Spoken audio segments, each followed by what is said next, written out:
good source of water, fertile land, up in the mountains, clean air, with a space to build housing in different areas.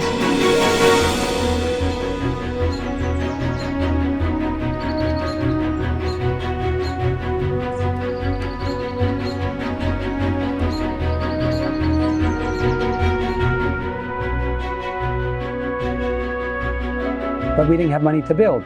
But we decided to go forward by faith, like we did with the purchase of it.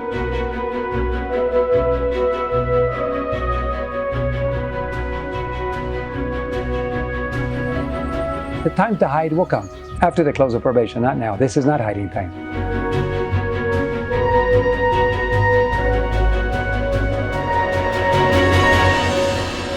God in His mercy is holding the winds a little longer. Make the move.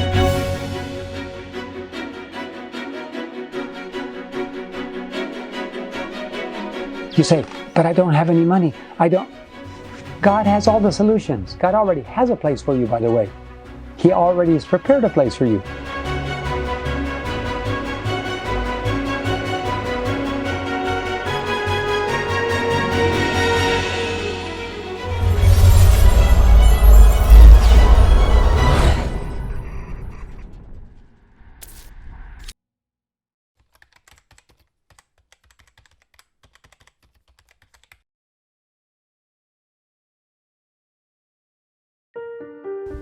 When we bought the television network, it was right in the middle of the city. We took what we had, what came with it, the buildings, the property, we improved it, we operated there for several years, but we were praying for nearly 4 years to find the right place outside of the city. Suddenly, everything fell together in the right piece of property. We did an exchange, no cash was exchanged, just our property for your property, the same values, and we moved out of the city, but nearby. We moved out of the city to a place about 11 miles from the center of town, outside with privacy, and it's been a wonderful place. But as the quarantine and the laws and the restrictions started coming about, we knew that someday we would need to move completely far away from the city, not just outside of the city where we've been living and working. And it has been a blessing to us, but we knew it was time for a further move. So we began praying again, knowing that it doesn't happen overnight many times. But we began praying, and I communicated to some friends of mine that we were looking for a property. We didn't know where, just someplace maybe in the mountains further away from town. One day, one of our workers, a non-Adventist man who drives the vehicles for us, he said, I grew up in the area of Samaipata, and I know that area, and there's a friend of mine, that has a property with 88 hectares up in the mountains. Well, we were immediately interested, and it took a while to get up here because it was rainy season and the vehicles couldn't make it to the property. One day, we found that it was dry for several days. We tried again. We were able to come here, and we loved the property. We began saying, Lord, good source of water, fertile land, up in the mountains, clean air, with a space to build housing in different areas. And we began praying about it, but we had no idea how to purchase. One day the man said, well, are you interested or not? I said, I am, but I just don't have any money. And he said, but we ought to get started. I said, we do have one extra vehicle. We can give you the vehicle as earnest money, a down payment. It's not very much. It's only about 1/20th of the cost of the property, but we could start. He said, I'm willing. So we gave him that vehicle as a earnest down payment. And after several months, he said, well, when is the next payment coming? And we didn't have any answer. But I said, I have another vehicle that I can give. Okay, give me another vehicle. My son needs one in town. So he took that one. The question is, would we ever be able to finish paying for it or not? I didn't have the answer, because I've started projects, many projects. It's like planting agriculture. Not every seed you plant produces, but the more you plant, the more you harvest. And I've had projects that after putting money into it, we lost everything. And we've had projects that worked for a while, and then eventually we weren't able to go forward. So one never knows. You just have to trust and go forward and plant and work and plant and pray and work. And so the time came when we had no more vehicles and we needed money. And then one donor was able to help with part of it, and more and more. And we kept making payments, a lot of sacrifice. And as we got very close, then we realized it was going to become a reality. And we finished paying for it. And we were just so glad to have raw property. When we came up here to camp, it was paid for. We came up here to spend a weekend. It rained. Water came under the tent. Water came through the tent. Water came from above over us. Next thing you know, we were sleeping in water. And we just said, no. We just sat in the car all night. It was a miserable, one of the most miserable nights I have ever had in my life. And I decided we got to build. But we didn't have money to build. But we decided to go forward by faith, like we did with the purchase of it.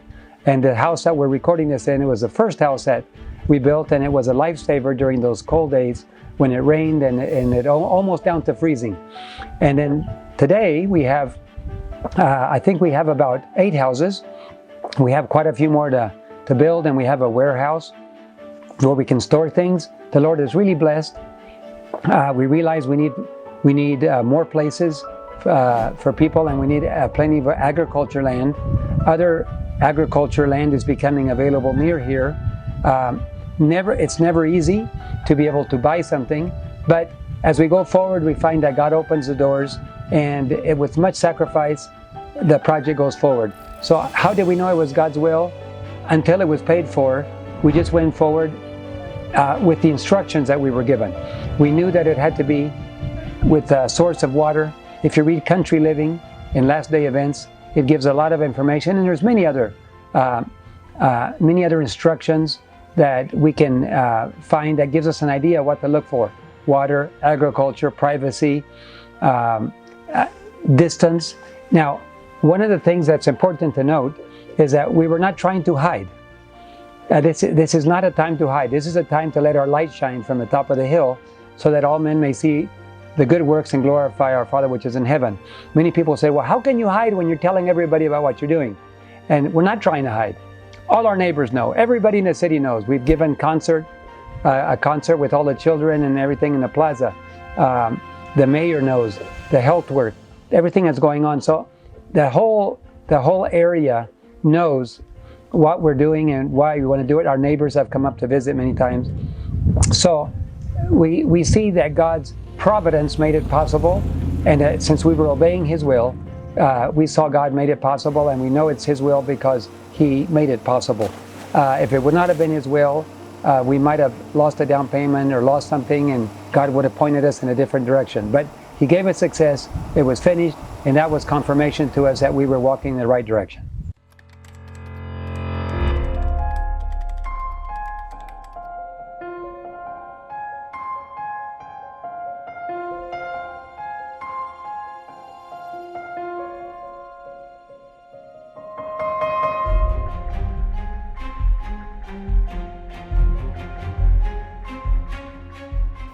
Some of the main challenges that we had initially were finances. We found what we thought was the right property. We didn't know how to pay for it. But by going forward and praying and watching God, the project kept going forward and going forward. We came to the conclusion that God was opening those doors as we watched, and we watched for signs of God's approval and leading. And then eventually it was paid for. The second challenge was, how do we build on a property for all our personnel? We have quite a few people, between 50 and 70 people on our staff there at the network. Health workers, production workers, education and medical, and aviation as well. And so between everybody, we all need a place to stay. And the question is, how do we get enough money to build housing? Well, we were able to build this first house. And that, we just stacked everybody up like cordwood in here when we needed to, because there was only one roof. But after the quarantine started, this house was built before the quarantine. But once the quarantine started, because of the pandemic, it became very difficult to transport materials. And we said, well, how do we buy them? At least if we can buy them. Well, all the stores were closed. But the warehouse sold us materials, was willing to sell us materials behind closed doors. Our truck, they would open the gate, we would go in, they would close the gate, they would load all our truck up, and then they would open and close, but the store remained closed the whole time. But the warehouse was able to sell us things. We'd deposit money in their bank account, and then they would load our truck, and we would pull out with a truck 5 tons of materials. And we transported 30 tons of materials for construction. And the question is, how can you move a truck when everybody is forbidden from leaving home? Well, we discovered that the television networks were exempt from certain restrictions.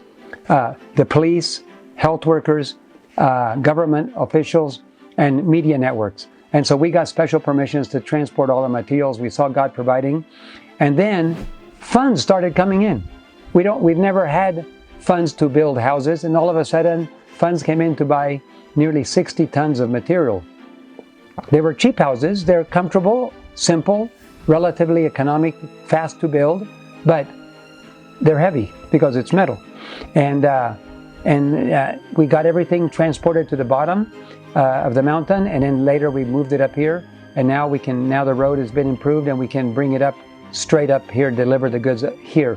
So the challenges were economic, the challenges were how to move the supplies, challenges were where to buy them when nothing is available to buy, and all of those were resolved by God. And we just see His hand opening doors and realize that there is a lot of people that are waiting for everything to come together before they obey God, before they make their move. And we realized for years now, first you make your move and then the doors open. God can open the doors first, but generally He waits for you to take the first step in obedience, and then the waters open. So that's the way we've generally worked, and we've seen God bless this project in a special way.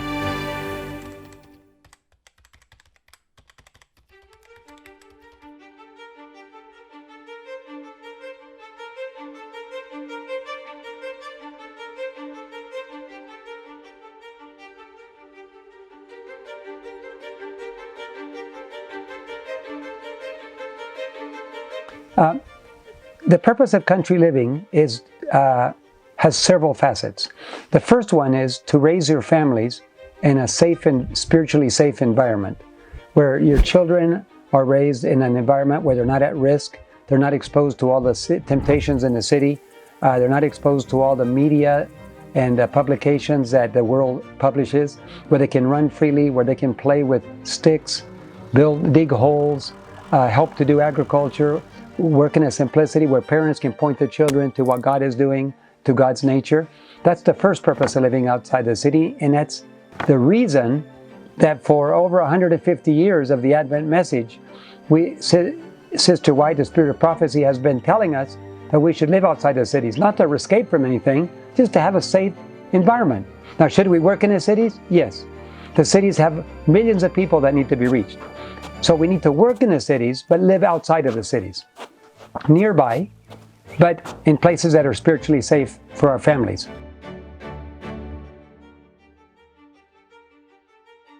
The second thing is that as time shortens and as the pandemics and the disasters begin to happen, and we realize we're living in the last generation, the last few years of Earth's history, there's a second reason why we need to live in a country besides being in a safe place. It's so we can keep working. In the cities, quarantines lock you in your own house becomes a prison. And so you need to be able to continue working. So here in this property, we have freedom to work all over the property, to travel, visit our neighbors. There is no quarantine out here in the mountains. It's only in the cities where you can't move around. But here we can work all day long outside, we can visit our neighbors, we can transport food, we can pick up food, we can raise our own. And so definitely one reason for the living in the cities is not to hide. This is not the time to hide. The loud cry is about to begin. And the loud cry is going to flood the earth like waters cover the sea. And it's time for us to be seen, to share, to be positioned where we can continue working when others cannot work. There are two in healthcare. As a registered nurse, there's two types of people. There's patients and there's caregivers. If you're a patient, you cannot help anybody. You have to be helped. But if you're a caregiver, you can help other people. We want to be positioned in a country where we can be a caregiver. We have a place to stay, we have food, we have freedom, and we can help our neighbors, we can share, we can broadcast from right here. Recently we had high-speed internet put in so that we can reach the satellite from here, and we can do productions live from this place. It took several microwave links around the mountains to get here, but today, this morning, we were able to test everything. It's running well. We broadcast from here before. It means that we can continue broadcasting to the world as long as God allows us to, even from this location. So definitely those three things. One is to raise your family, one is to be free to work. And what about the question about hiding? Well, that will come after the close of probation. And even this location will not be safe. Angels will have to show us where to go at that point, because after the close of probation, Satan has total control of the finally impenitent. And there's nobody to be saved anymore. Everybody's made their final decision. At that point, God, like Elijah, will prepare a place for us to go. Now, of course, they will hit the cities first before it hits here. Another reason not to live in the cities is because God's judgments are about to fall on the cities. If you live in a city, you can't leave during a quarantine or a severe control. The vaccine is coming, and you won't be able to move if you don't have a vaccine. And the vaccine has many physical risks to our bodies and possibly to our minds. And we have to be very careful. This is not a normal vaccine. This was developed specifically to control mankind. And so those who stay in the cities will probably die in the cities. Now God can forgive. Samson lived among the heathen. He violated God's law. He paid the consequences, but God will save him because he confessed his sins and God gave him back his strength. But he still died with the Philistines. We don't want to die with the Philistines. We want to continue working to save. And so living outside the cities, when the judgments of God fall on the cities, those that are living outside will be protected. But the time to hide will come after the close of probation, not now. This is not hiding time.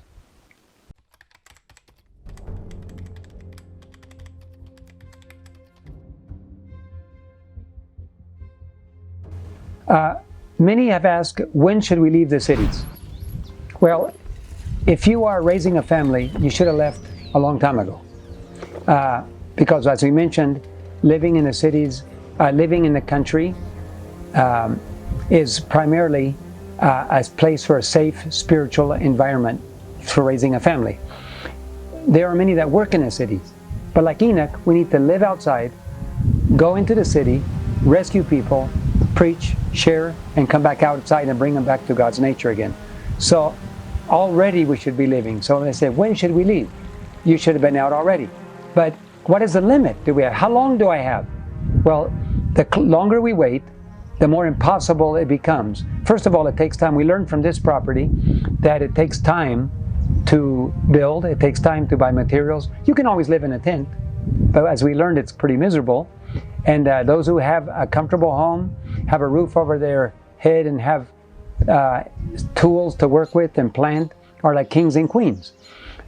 If you're living in a tent, it's still better than living in a city, but it can be pretty miserable if the bad weather hits. So if the sooner you move out, sell your home while you can still buy and sell. Sell your home, sell what you have in the city. Many people write to us or call us and tell us, we would like to live in the country with you. And do you have a place for me? I said, do you have a home? Yes. Well, go sell your home and then come back and talk to me. Well, we don't want to sell our home in a city. Then stay in the city. Because they're not willing to invest their resources. They want somebody to take care of them in an emergency. But they want to stay in the city as long as possible. This is not for people like that. For people who are willing to put everything on the altar and move forward, God will open a way. In every country, there is a place God has prepared for His people. And how long do we have? Well, here in Bolivia, and probably similar situation in many other countries, we only have about 3 more months before the vaccine becomes required. Once the vaccine becomes required, you will have to have a vaccine certificate or passport to be able to travel. So if you stay in the cities until that time, even if you want to leave, you can't. And so the question is, how long? Months. Every country is different. Some countries already require it, and other countries are about to require.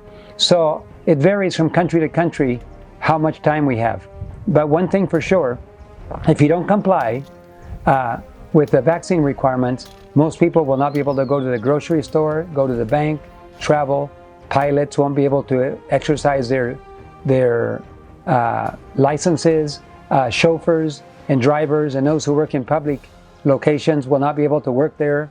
Schools, you can't go to school unless you have it. All students will be required to have the vaccine to go to a public location where all the students are there.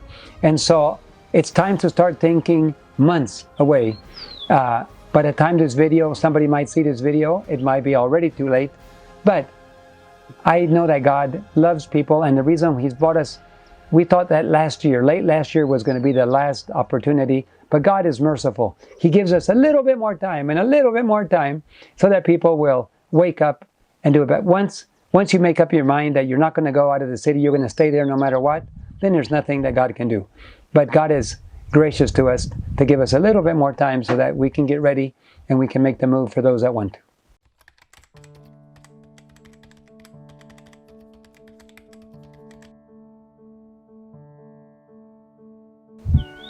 There are a lot of people that ask that question of I'm undecided. I'm on the fence. I haven't decided, should I go now? Should I not go now? Should I move out of the country? What should I do? Well, as we get closer and closer, the evidence becomes greater and greater that things in the city are not going well. Pandemics, controls, 5G, many influences. The wickedness is increasing. Violence in the cities. God's judgments are about to fall in the cities. And the question is, are you really undecided? Do you really need more evidence before you make your decision? It seems like God's people have a bigger problem deciding than worldly people. Worldly people, they can see what's happening and they make a very snap decision. They're buying properties everywhere, and they're moving out of the city. If they had a property that was for sale, they're not selling anymore. They're developing it, and they plan to move there. Already, I know of many cases where people who owned a property are now developing, building on their property, simple houses, agriculture, and so on, and they can see what's happening. The question is, why are you undecided? What else do you need to convince you? Do you need the judgments of God to fall first? You wanna wait till it's too late, till the fires come on Sodom and Gomorrah? Or do you want to wait until it's impossible to leave the cities? Do you want to wait until a vaccine becomes required and then you cannot leave unless you have a vaccine? What are God's people waiting on? The evidence has been clear. I tell you why I think people wait. It's because they love the world. They love the comforts of the world. Secondly, they've lost confidence in the spirit of prophecy, and because of that, they don't want to follow the advice anymore. They believe their opinion is better than God's counsel. But I would like to encourage you, if you wait too long, the door of the ark will close. And for those that in Noah's time that waited, there was a whole week where the animals were going into the ark. But one day, the last day, it was over. The last animal went in, Noah and his family went in, and the angel shut the door.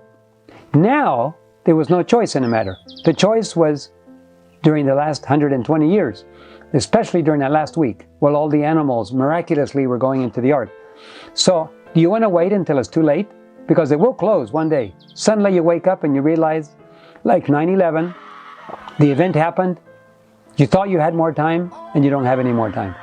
So I would like to encourage you, make your move now while the mercy's door is still open. God in His mercy is holding the winds a little longer.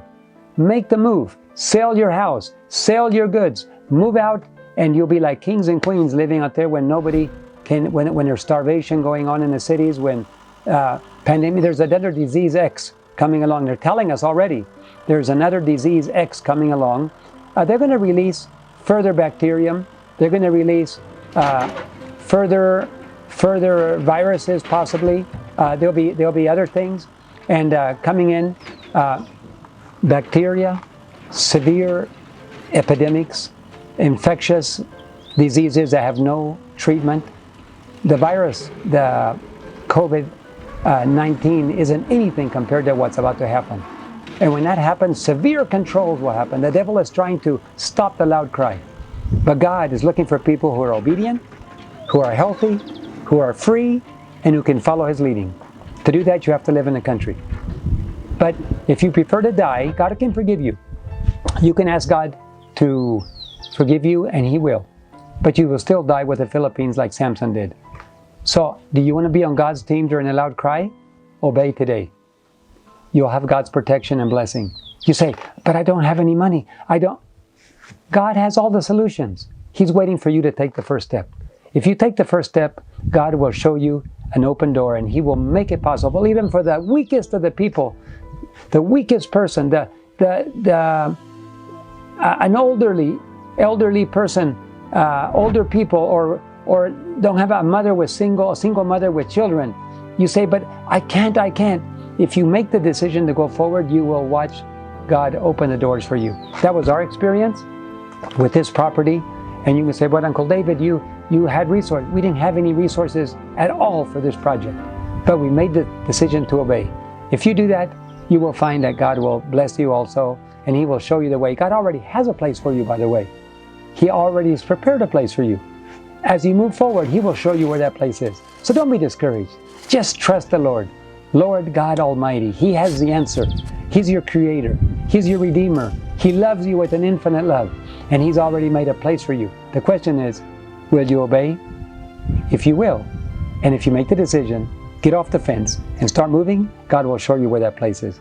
God bless you, and I hope to share with you in the loud cry very soon. I am praying that I will be one of those that God will anoint with His Holy Spirit and prepare me, and I pray that same for you. God bless.